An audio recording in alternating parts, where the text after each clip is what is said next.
Ar smagu Rūta plaukt buvo? Aha, labai smagu buvo. Smagu tikrai, pagaliau kažkaip gerai jaustis. Tai reiškia, kad pajautai vandenį gerai?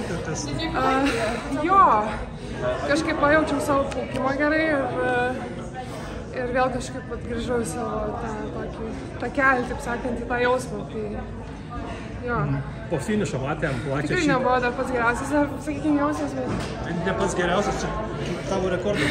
Nu tai va, tom gal 200 ir galima dar pasigerinti. Kaip išlaikyti tą ir jausmą, ir formą per tą likusią dieną iki finalo?